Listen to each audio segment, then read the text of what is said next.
نحمدہ ونصلی ونسلم علی رسولہ الکریم، اما بعد، اعوذ باللہ من الشیطان الرجیم، بسم اللہ الرحمن الرحیم۔ میرا نام حافظ محمد معظم ہے۔ بحمد اللہ میری اولاً لیکچرر عربی میں سلیکشن ہوئی اور اس کے بعد فوراً ہی لیکچرر اسلامیات میں بھی اللہ تعالیٰ کے فضل و کرم سے سلیکشن ہوئی ہے۔ میرا تعلق ضلع لیہ سے ہے۔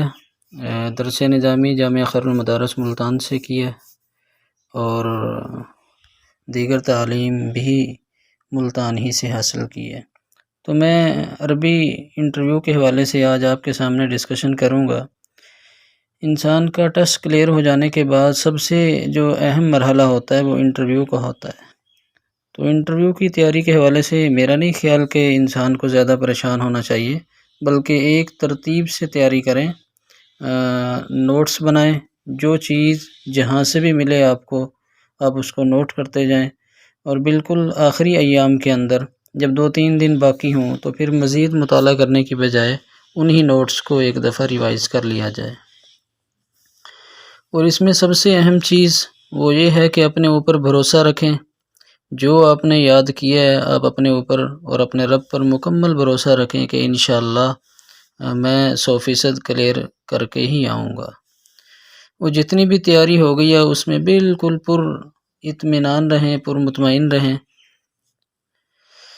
گھبرانے کی بالکل بھی ضرورت نہیں ہے۔ تو میں اب اپنا انٹرویو شیئر کرتا ہوں عربی لیکچرر کے حوالے سے۔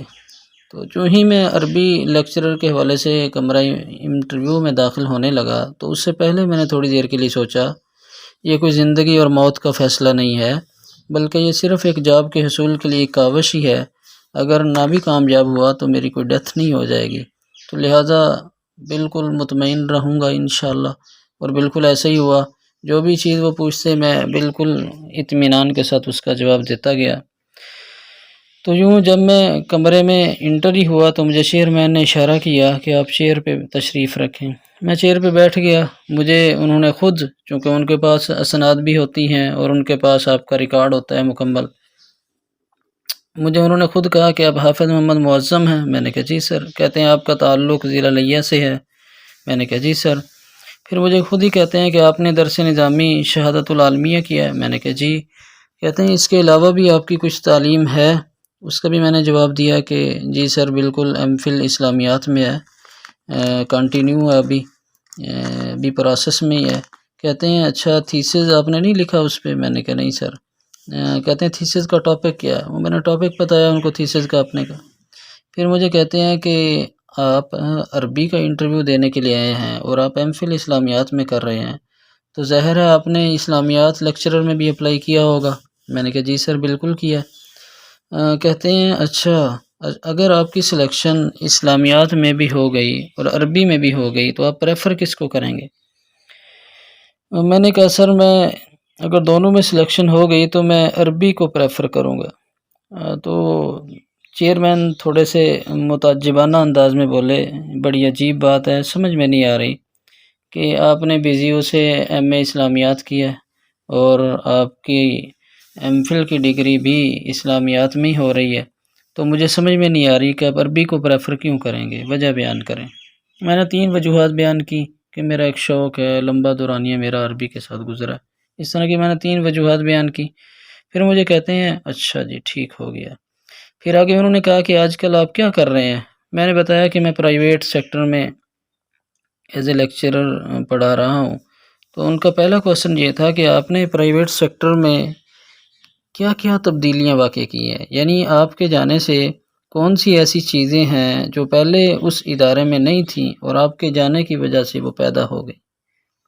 تو میں نے کچھ چیزیں ان کو بیان کی اور ان میں ایک چیز میں نے یہ بھی بیان کی کہ میں اسٹوڈنٹس کی عملی تربیت کرتا ہوں۔ تو چیئرمین کا فوراً اگلا سوال یہ تھا کہ عملی تربیت یہ تو بہت مشکل کام ہے، یہ کیسے کر لیتے ہیں؟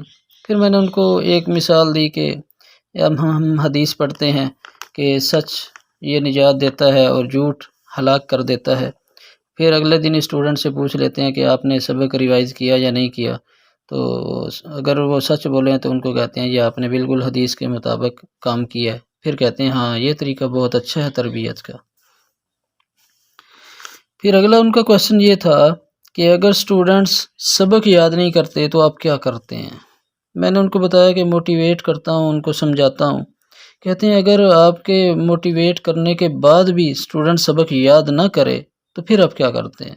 پھر ان کو میں نے بتایا کہ ایک اجتماعی طور پر سمجھانا ہوتا ہے کہ انفرادی طور پر اگر پھر بھی کوئی یاد نہ کرے تو میں ان کو انفرادی طور پر یا جس ٹیچر کے ساتھ ان کا تعلق زیادہ ہو ان کو ساتھ میں بٹھا کر جو ہے نا علیحدگی میں ان کو سمجھاتے ہیں، کہتے ہیں گڈ، ویل ڈن، بہت اچھا کیا، بہت اچھا کام ہے آپ کا یہ۔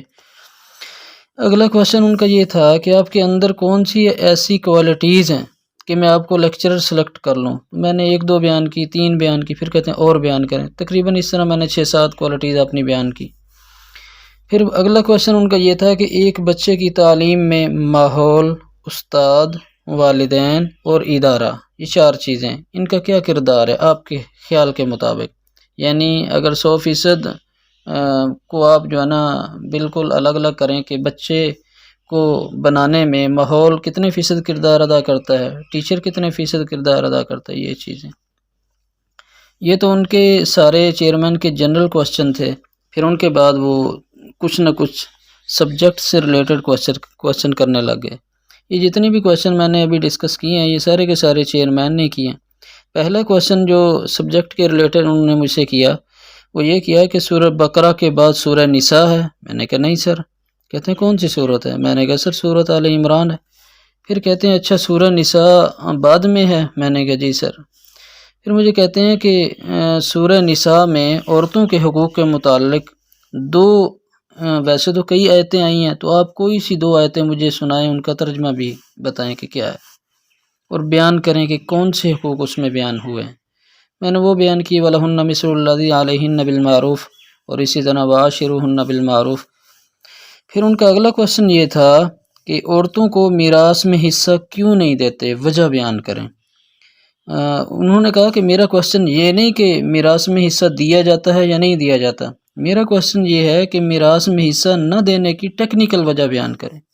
وہ میں نے بیان کی ایک، اس پر انہوں نے اشکال کیا کہ میرے خیال میں تو اگر یوں کہا جائے کہ لوگ جہیز دے دیتے ہیں اور اسی کو یہ سمجھتے ہیں کہ میراث سے اس کا حصہ ختم ہو گیا، تو یہ ایک بڑی وجہ ہے لوگوں کی میراث میں حصہ نہ دینے کی۔ میں نے کہا بالکل سر آپ نے درست فرمایا۔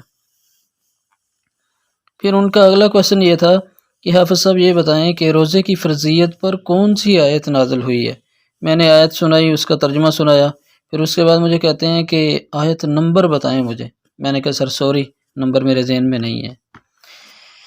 تو اتنا کچھ پوچھ لینے کے بعد چیئرمین نے جو ہے نا تقریباً یہ سارے جو سوالات تھے ان میں کچھ نہ کچھ بحث و مباحثہ بھی ہوتا رہا اور 10-12 منٹ تقریباً لگ گئے ہوں گے، یعنی چیئرمین نے 10-12 منٹ جو ہے نا کویشچن کیے اور کافی حد تک مسکرا رہے تھے اور خوش لگ رہے تھے، جیسے وہ کافی حد تک مطمئن ہوں۔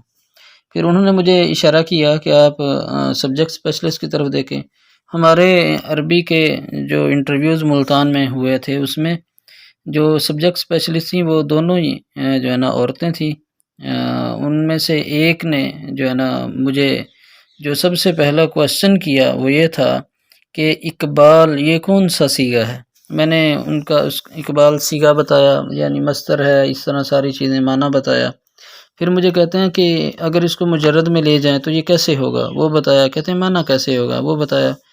پھر کہتے ہیں کہ اسی کو جو قبول مادہ ہے اس کو باب استفعال میں لے جائیں تو اس کو کیسے کہیں گے، وہ میں نے بتایا۔ پھر مجھے کہتے ہیں اس کی باب استفعال سے صرف صغیر مجھے سنا دیں، وہ میں نے سنائی۔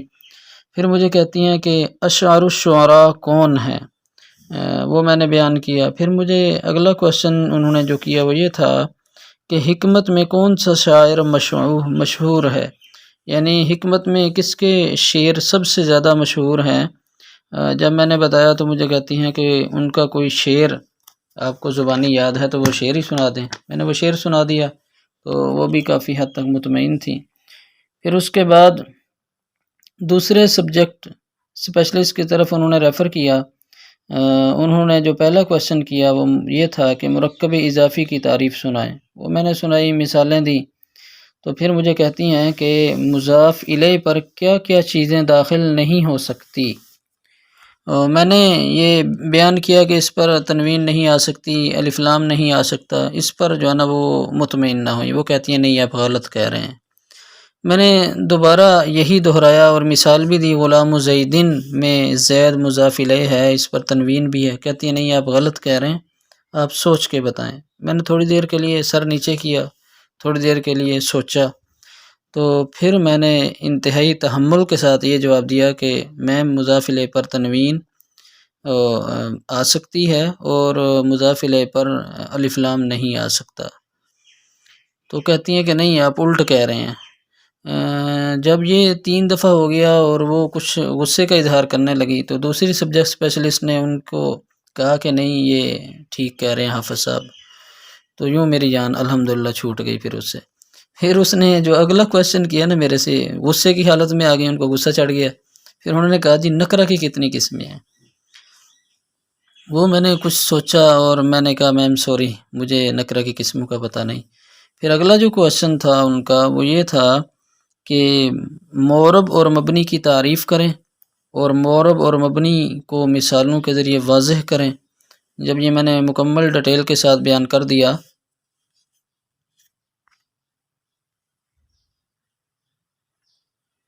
اس کو ڈیٹیل کے ساتھ بیان کیا تو پھر آخر میں جو ہے نا اس نے کہا ٹھیک ہے، اور چیئرمین کی طرف اشارہ کیا. چیئرمین بھی بہت مسکرائے اور کہا ٹھیک ہے حافظ صاحب، اور غالباً انہوں نے بیسٹ آف لک بھی مجھے کہا اور جو ہے نا اجازت دی. تو یوں تقریباً 18 یا 20 منٹ کے قریب میرا یہ انٹرویو تھا. الحمدللہ اس میں کامیاب ہوا اور جو ہے نا 12 میرٹ نمبر ہے میرا. تو اللہ کے فضل و کرم سے جو ہے نا میری سلیکشن ہوئی. یہ میرا مختصر انٹرویو ہے.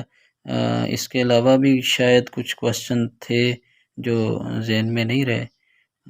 باقی آپ بھی پر اعتماد رہیں اور اللہ سے مانگتے رہیں، اللہ آپ کو بھی کامیاب فرمائے گا. آمین. السلام علیکم.